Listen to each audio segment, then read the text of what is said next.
Hey everyone, welcome back to Land Investing Online. Come unlock your potential freedom through land investing. Here at Land Investing Online, we teach students how to profitably buy and sell vacant land. This is the simplest, least competitive, and most profitable sector of real estate. To learn more, visit landinvestingonline.com. We even have a free Discord with tons of successful investors, including Ron, myself, and today we have Laurie. Come learn from the best. Please subscribe, like this video, Apple Podcasts, YouTube, whatever you guys are listening on. It really means the world to Ron and I, and it drives this business forward. As always, I'm Daniel Apke, joined by my brother and business partner, Ron Apke. And today we have a very special guest, Laurie Phillips. Welcome to the show, Laurie. Thanks, guys. Glad to be here. So, Laurie, we wanted to bring her on. She does a lot of deal funding. She's really involved in the community, and she's one of the most thorough, detailed, and well versed land investors in the game. She said she recently closed 17 deals just in June alone. So, Laurie, can you give us a little background? What does land investing, what does freedom mean to you? Well, I have I've been doing this now for about 4 years. Prior to that, I did real estate investing on my own, but not as a business. I did it more as something I like to do, and I've always liked owning real estate and knowing I had the potential to do something with it, whether it was to build for myself or build and sell. It's income potential when you own land. And so was doing that, and I was actually shopping for land for myself when I was introduced to Land Academy by uh, by a guy who had a bunch of properties listed. And I went and, like you guys, they had a pretty good library of podcasts and videos, and started paying attention to those and hearing what people were doing, and said, this is, like you said at the very beginning, Dan, about this being the easiest, most profitable, least competitive part of real estate investing. It really is. And I couldn't believe how simple it was. So I got started just picking out some of my favorite places in the country and sending blind offers to those places, which was probably one of the classic beginner's mistakes, because everyone else has sent mail there as well. Everyone else has tried to buy land there before. And I got it. But the great thing was, I was really excited when I got my first hate call, because I said, it's working just like everyone says it will. And and in addition, I got deals out of that mailer. Now, I made every mistake. I think I priced it at probably 7% of market, not intentionally, but and throughout the course of time, I very quickly ramped up to start sending a lot of mail. And I also realized, like you guys did early, because I remember talking with you about this, that building a team makes so much of a difference. And I worked for about 6 months on my own, and then said, this is it. I've got to get partners involved in doing different parts of this business. So I teamed with people where I would do the data work. I would pull the data, do the research on the area, pull the data, uh, scrub it, and scrubbed it for different things. At times, I was only looking for large properties that could be subdivided. At other times, I was only looking for people that owned more than a dozen properties, and as well as the let's just send mail to everyone kind of approach. So did that, and very quickly in the course of doing that, had other people start coming to me saying, hey, we want you to do our data work as well. How about we do that and you fund the deals? We'll buy it, we'll sell it, we'll interact with the owners, and you do the funding part of it, which is how I got into doing the funding side of the business. Wow, a lot of good information in there. And I briefly brought up at the beginning, you closed 17 deals in June. You shared with our Discord community, and you got quite the response in there, and everyone was applauding you and thought that was cool. So I wanted to kind of go off that. What do you think is possible with land, in your opinion? I mean, you're talking about building a team, and now you're deal funding. How big can you go with land? I think the answer to that is really simple, is your teams and your systems. Can you build a team that can operate without you? Because if they can't, you're limited to how many people you can manage. And do you have systems in place that enable those people to do all of the things that otherwise, if you made this a one owner business, all of the things that one owner would have to do, which at one point I counted, I think it was 55 things you have to get good at to do if you do it all by yourself. Wow. So you were asking about earlier we were talking. You said something about what point can people quit their jobs and go do this full time? Well, you can quit your job and go do this full time in one of a couple circumstances, but maybe the most common is when people say, "I'm ready to learn all of those things." And get good at all of them with an eye toward figuring out which ones I can quickly delegate to someone else, whether it's delegating it to someone else they've met in your education program that they want to partner with, or hiring a VA or hiring someone full time to do different parts of it, hiring their neighbor, their mom, whatever it may be, to start building a team and dividing up those pieces of it. That's what makes it possible. If what you want to do is not have an alarm clock go off in the morning and not have a boss to report to and do all of this yourself, you can do that, but you've got to keep your expectations fairly small. You're not going to be able to do that many deals by yourself. Um, you can do, I've heard the 1 month, one deal a month at $100,000 per deal business. That's totally doable. It really depends on the personality of the person, where they can take it. So I know you guys could make this big. You could franchise it.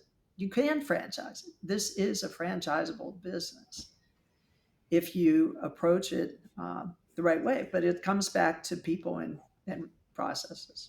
Yep, people and systems. That's the hardest part of it too, and it's great to get out of your job if you're just working yourself too. That's great, and we believe in that, and that's where a lot of us started. But if you want to take this bigger and outsource everything and build up a team, that's what Ron and I have really been focusing on these last few months, is building a team that fits our culture.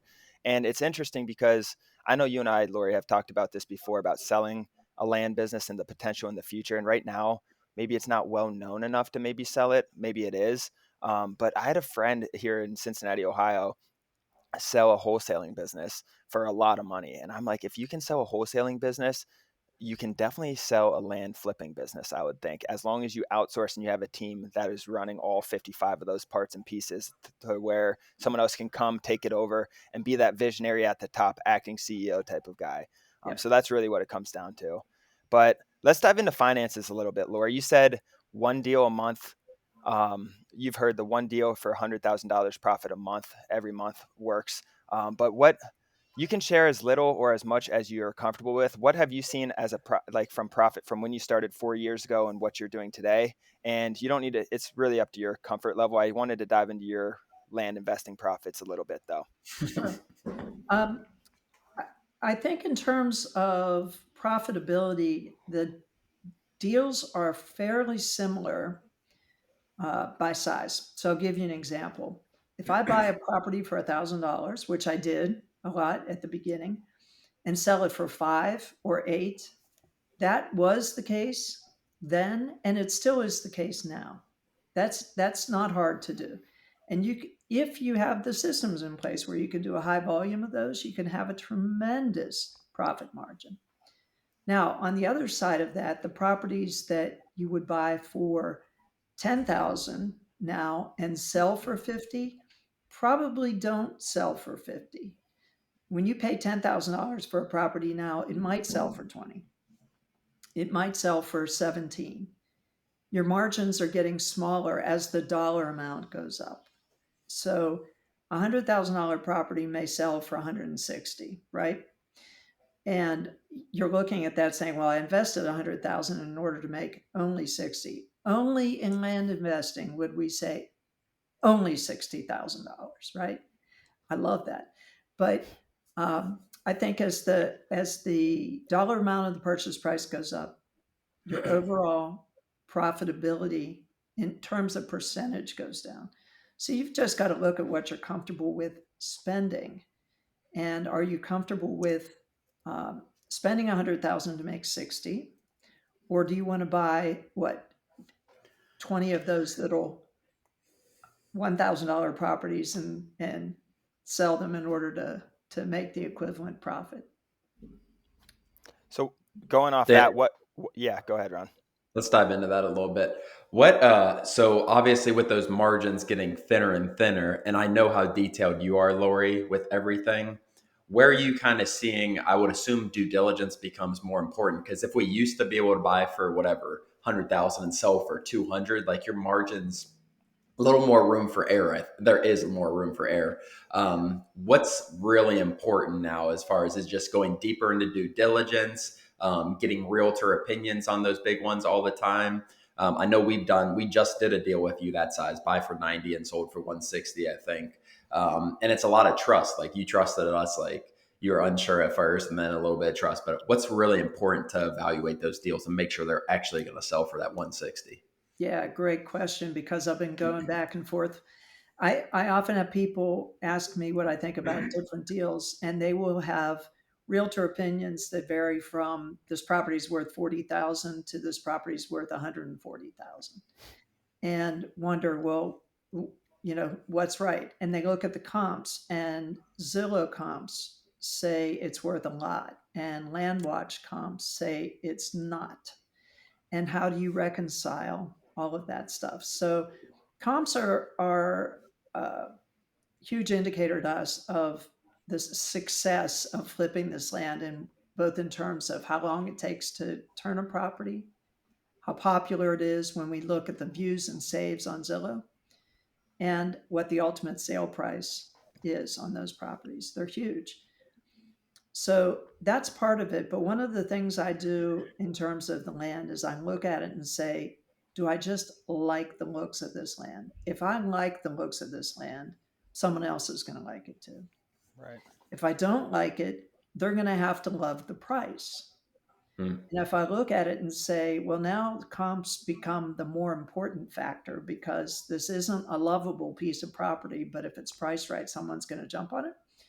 So that's where you've got to look deeper into that. And I think the real answer to it is you've got to, hate to say this, but you have to have relationships in the area in order to have someone that you can call, a broker that that when that he doesn't even have to, or she doesn't even have to get off the phone. They can say, I know that area. I know it's mostly appeals to people who hunt. It's too close to the highway, and the highway noise is going to distract from it. So it's not worth the same amount as the property on the other side of the road. And you want someone who can tell you that, because what you may see is comps literally across the street, but the values are dramatically different depending on the use of the land. So, an answer to your question is you have to we have a lot of input that we have about properties, a lot of different sources. We can send people out, we can look at it online, we can talk to brokers, we can pull up all the comps, but you really have to kind of look at them together and figure out which is the best indicator for that particular property. So the more people you talk to, the better. You can call people at the county and say, hey, do you know anything about this property that would prevent me from building it? And you're going to find in a lot of counties, they go, oh, yeah, we know about that one, which is awesome. And if they don't, that's even better. So I'm sorry, I've not given you a direct, No, that's really this is how good. to do it or not do it, but it's just, it has gotten more complicated as the prices go Mhm. up. You have to look at a number of these different things. And I know when we reach out to you for funding, like we got to really rationalize it, especially if there's times when like there just aren't comps and like you got to sell the property to your funder. Um, and I know the trust factor, like if it's a first time person, it might be a little different than that. But no, that's really good and really important. The due diligence is really, really important now, guys. You can't just ask for funding and not for $100,000 and not have stuff to back it up.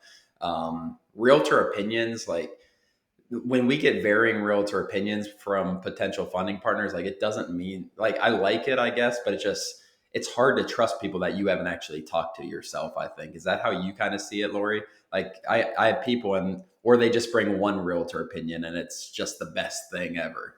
But how do you kind of look at that when they bring realtor opinions? Well, I look for an opinion that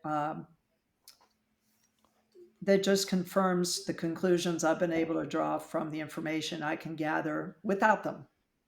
Yep. That's great. If someone comes along and says, "Oh no, it's really worth nothing," then I'm suspicious. If they say it's worth three times that, then I'm suspicious. So, um, on the other hand, I don't like to have people submit properties where they haven't gotten a broker's opinion. If the property is really, really small, they you're probably not going to small dollar amount. I'm talking about dollar amount deals. You're probably not going to find that many realtors interested in going to look at it, even because they know that if you're buying something for $10,000 and you're going to list it for 18, they don't want the listing. Yep.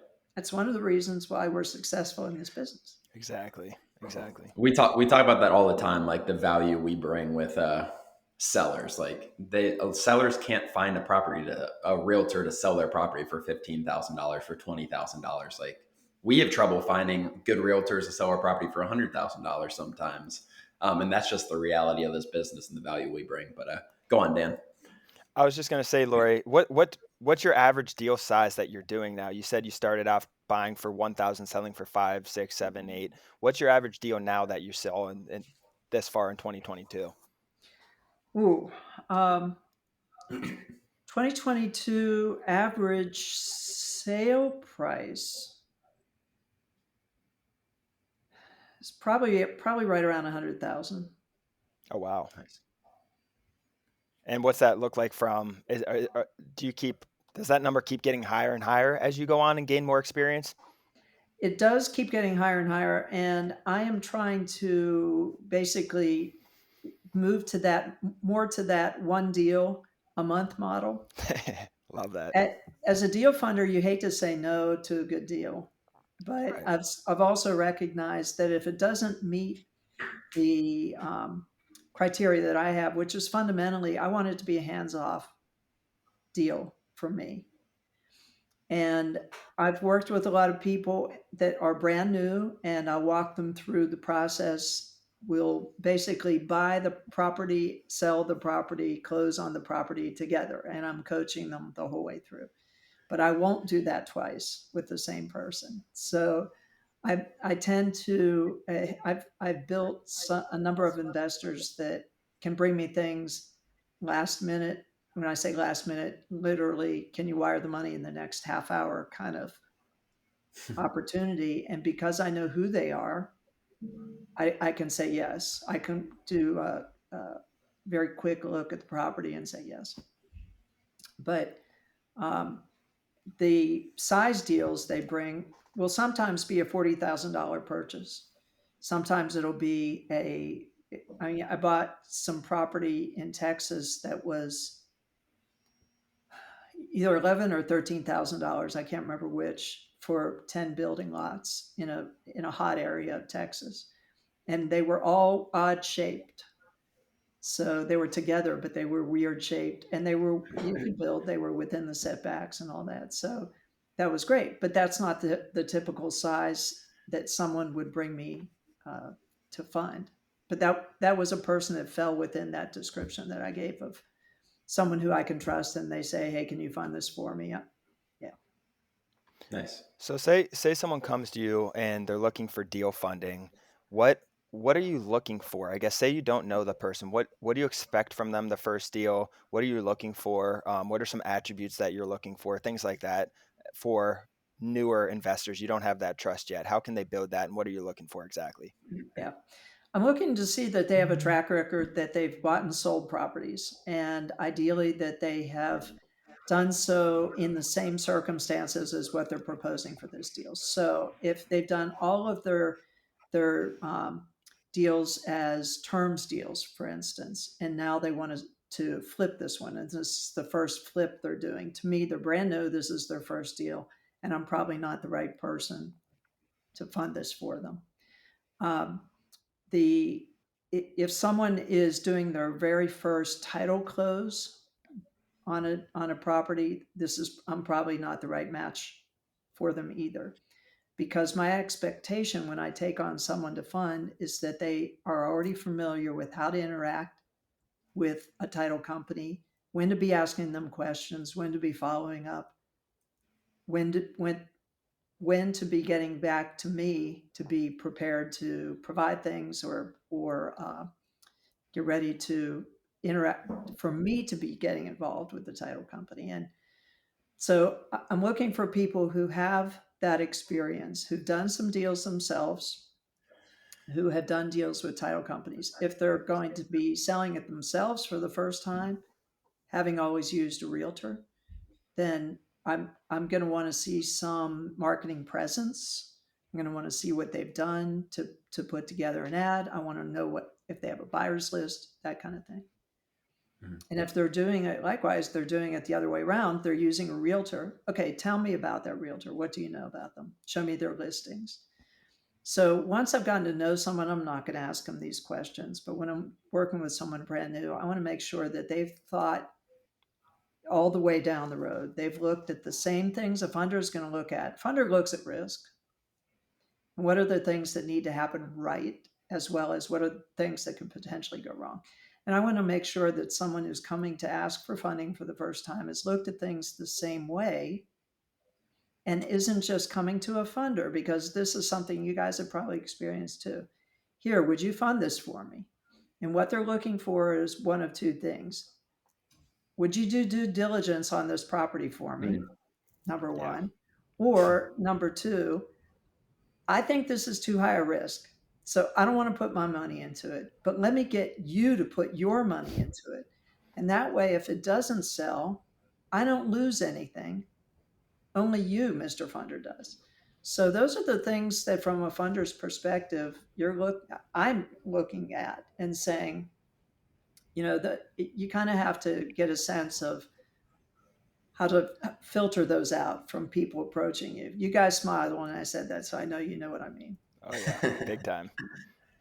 Yeah, and it's a big thing as far as, and that's one of the things that kind of, it's not my job to do your due diligence. So bring it to us, bring us the due diligence, show that you've done some work. But once you get to that point, Lori, where you've done a deal with someone, or maybe you're in the process, what is going to keep you from like doing a second deal with them? One thing that bothers me more than anything, I think, is not advertising and marketing the property right when it's purchased. That is the number one thing for me. Because I do take responsibility in my own due diligence in your property. Once you bring me the information, I'm going to confirm everything, make sure everything. But if you're not marketing that thing right away within the first 2 or 3 days, I prefer the same day. I have one it just takes a long time, and then we're just, yeah, you have 6 months or whatever to sell the property, but at the same time, like, we're wasting those 3 weeks if you take that long. But what are a couple of things that keep you from going to a second deal with someone?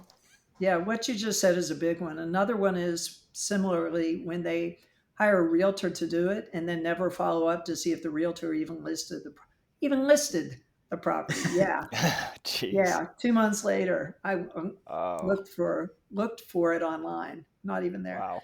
Um, but and I was getting updates. No, we haven't had any action on the property. So another thing is when they throw the ad up there on their website and stop.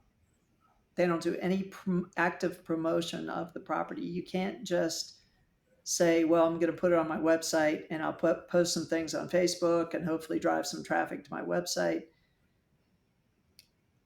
That doesn't work until you have a machine that is actually, you've generated enough eyeballs that are ready and willing to look at anything you put out there. That just doesn't happen. So you've got to find a way to reach a different, broader audience. There are lots of ways. There's lots of sell sites that you can subscribe to. Everyone gasps and says, "Oh my God, it's so expensive." Take it out of the profits of the very first deal you do, and you'll never think about the cost of it again. Hmm. Nice. Exactly. So, And and one then thing you guys, but one, go the, ahead, go the last thing, Ron, is someone who just walks away from the deal. ahead. And You've seen it all. you guys know this. Funders talk amongst themselves, and we all know who the people are that do that.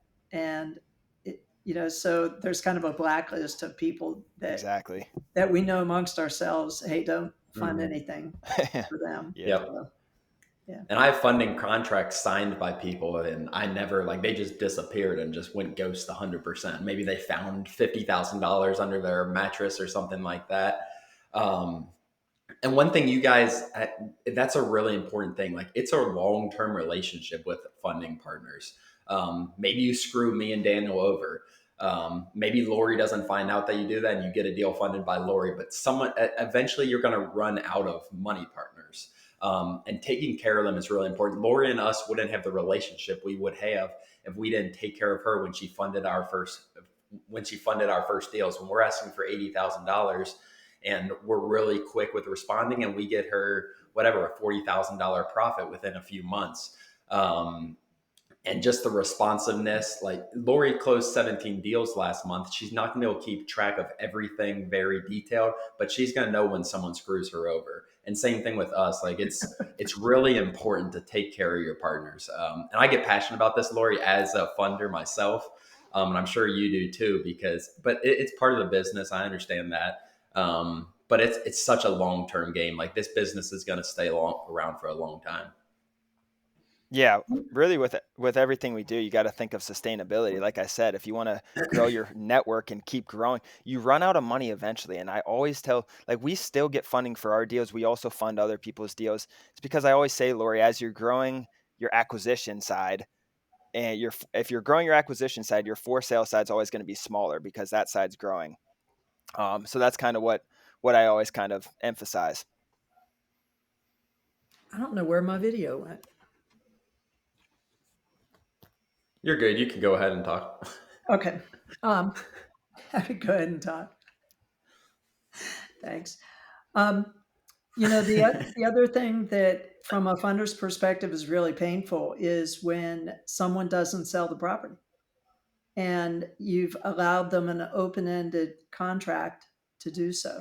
When I fund deals with people, I always have a funding agreement in place. It's a few pages that says, hey, I'm paying for this. You're going to sell it, and you're going to sell it within a fixed time frame. But there are several people who I will work with where there is no time frame involved. And they unfortunately will sometimes take advantage of that. So I have a couple properties right now that are, this really is really painful to say, they're going on 2 years Wow. unsold. Wow. And I have a couple other properties going on a year that are unsold. They're Wow. both big dollars. Combined, their purchase price was over $1 million. Pooh. So there's and big properties, big dollar properties take longer to sell in Yeah. general. But that's you know that's just unacceptable. So those are the deals that when they're finally sold, I will probably block that number from my phone. Wow. Wow, that's a lot of money you have out for a significant period of time. A lot of these contracts, guys, are about 6 months typically for the smaller ones.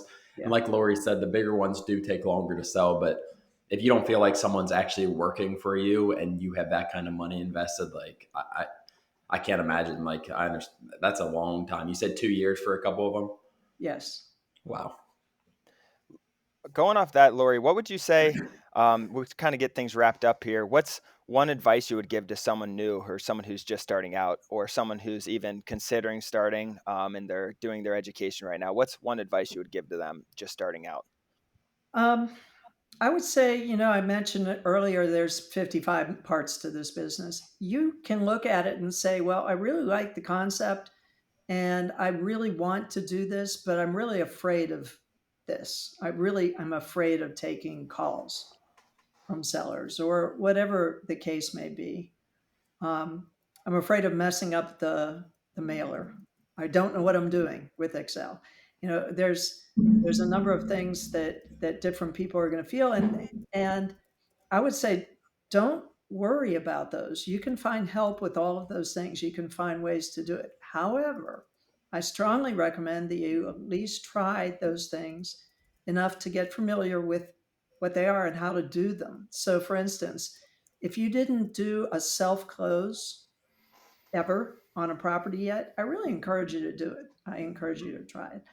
It's You tend to do them with very small dollar properties, and it's just a great learning experience for figuring out how you go about doing that. Um, so you can say I'm no good at this or I'm no good at that. It doesn't matter. It doesn't matter. There's First of all, there's forums like this, like you guys, that where you'll provide help for people to learn.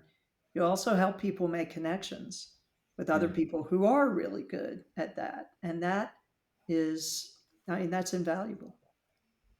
Exactly. And Yeah. I love to hear that 55 parts to this business, because I always tell people how many different sides there are to this business and how many different things are going on. And we see people always come in and they're trying to start by cold calling and not sending mail to save money and not buying a course to save money.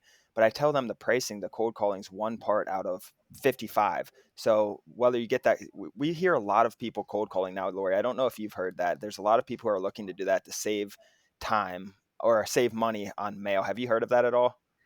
Not cold calling, but texting. Yes. Texting, yeah, same concept.